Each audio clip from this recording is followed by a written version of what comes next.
The House at Pooh Corner, Chapter 6, in which Pooh invents a new game and Eeyore joins in.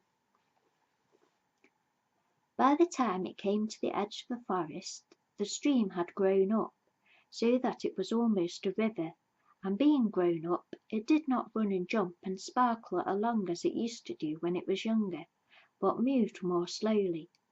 For it knew now where it was going, and it said to itself, "There is no hurry, we shall get there some day." But all the little streams higher up in the forest went this way and that, quickly, eagerly, having so much to find out before it was too late. There was a broad track, almost as broad as a road, leading from the outland to the forest, but before it could come to the forest it had to cross this river. So where it crossed there was a wooden bridge, almost as broad as a road, with wooden rails on each side of it. Christopher Robin could just get his chin onto the top rail if he wanted to, but it was more fun to stand on the bottom rail, so that he could lean right over and watch the river slipping slowly away beneath him. Pooh could get his chin onto the bottom rail if he wanted to, but it was more fun to lie down and get his head under it and watch the river slipping slowly away beneath him. And this was the only way in which Piglet and Roo could watch the river at all, because they were too small to reach the bottom rail. So they would lie down and watch it, and it slipped away very slowly, being in no hurry to get there. One day, when Pooh was walking towards this bridge, he was trying to make up a piece of poetry about fir cones, because there they were, lying about on each side of him, and he felt singing. So he picked a fir cone up and looked at it and said to himself, "This is a very good fir cone, and something ought to rhyme to it." But he couldn't think of anything, and then this came into his head suddenly. "Here is a mystery about a little fir tree. Owl says it's his tree, and Kanga says it's her tree." "Which doesn't make sense," said Pooh, "because Kanga doesn't live in a tree." He had just come to the bridge, and not looking where he was going, he tripped over something, and the fir cone jerked out of his paw into the river. "Bother!" said Pooh, as it floated slowly under the bridge, and he went back to get another fir cone which had a rhyme to it. But then he thought that he would just look at the river instead, because it was a peaceful sort of day, so he lay down and looked at it, and it slipped slowly away beneath him. And suddenly there was his fir cone slipping away too. "That's funny," said Pooh. "I dropped it on the other side," said Pooh, "and it came out on this side. I wonder if it would do it again." And he went back for some more fir cones. It did.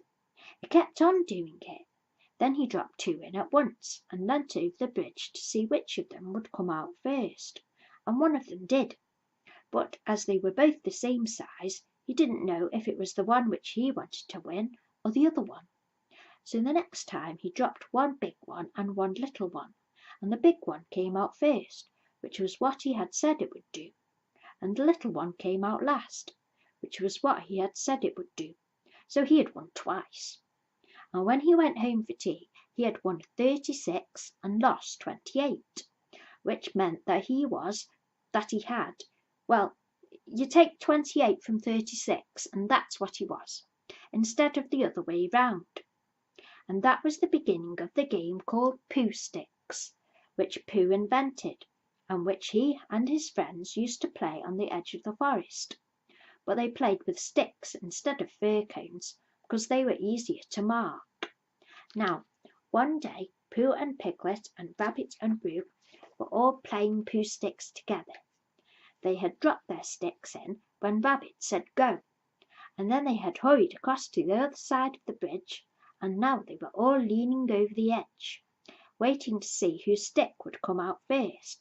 But it was a long time coming, because the river was very lazy that day, and hardly seemed to mind if it didn't ever get there at all. "I can see mine," cried Roo. "No, I can't. It's something else." "Can you see yours, Piglet?" "I thought I could see mine, but I couldn't." "There it is." "No, it isn't." "Can you see yours, Pooh?" No, said Pooh. It's bit my stick stuck, said Roo. Rabbit, my stick's stuck. Is your stick stuck, Piglet? They always take longer than you think, said Rabbit. How long do you think they'll take? Asked Roo. I can see yours, Piglet, said Pooh suddenly. Mine's sort of greyish one, said Piglet, not daring to lean too far over in case he fell in. Yes, that's what I can see. It's coming over onto my side. Rabbit leant over further than ever, looking for his, and Roo wriggled up and down, calling out, "Come on, stick, stick, stick, stick!" And Piglet got very excited because his was the only one which had been seen, and that meant he was winning. "It's coming," said Pooh. "Are you sure it's mine?" squeaked Piglet excitedly. "Yes, because it's grey, a big grey one. Here it comes, a very big grey. Oh, no, it isn't. It's Eeyore." And out floated Eeyore. "Eeyore!" cried everybody. Looking very calm, very dignified, with his legs in the air, came Eeyore from beneath the bridge. "It's Eeyore!" cried Roo, terribly excited. "Is that so?" said Eeyore, getting caught up by a little eddy and turning slowly round 3 times. "I wondered." "I didn't know you were playing," said Roo. "I'm not," said Eeyore. "Eeyore, what are you doing there?" said Rabbit.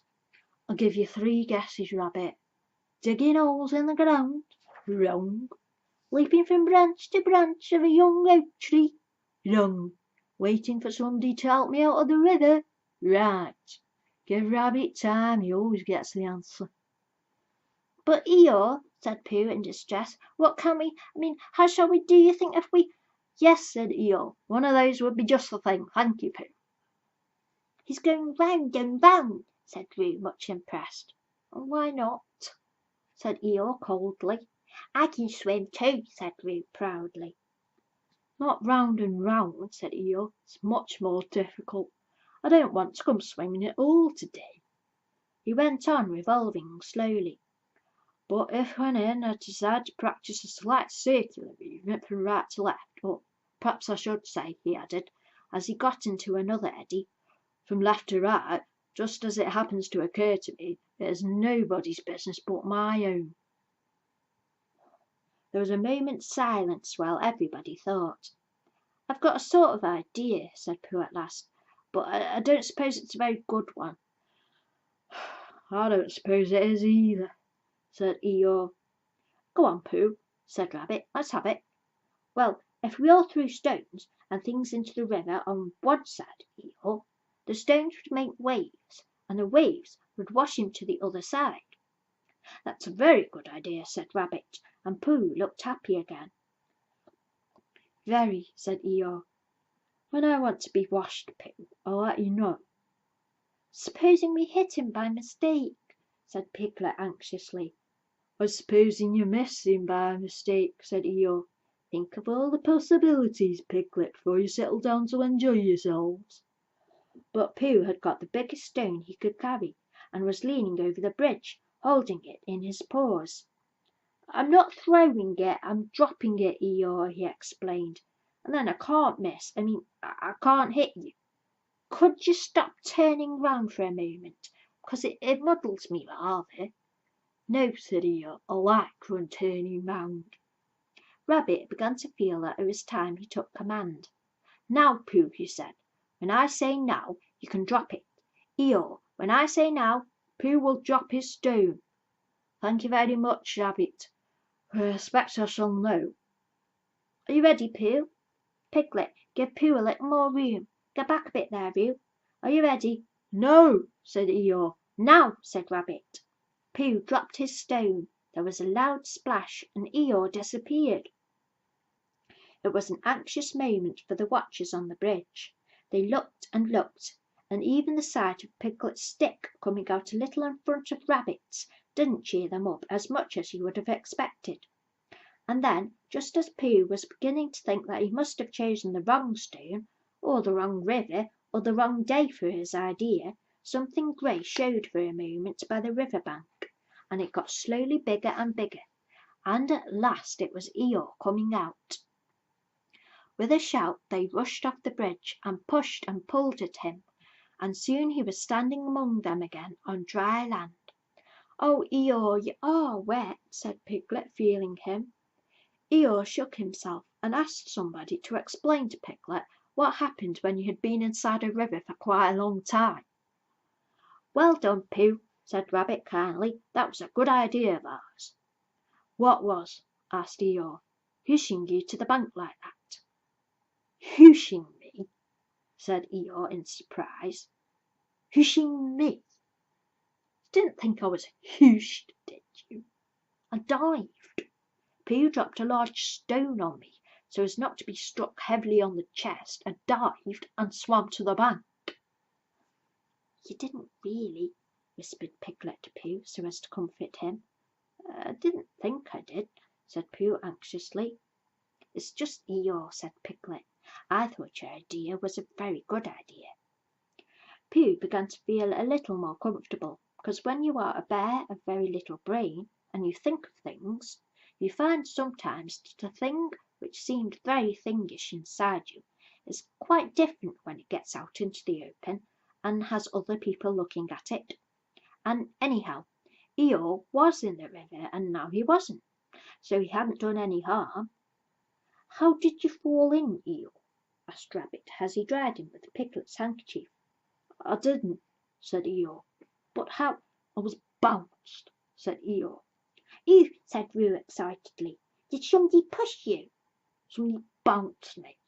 I was just thinking by the side of the river, thinking if any of you know what that means, when I received a little bounce."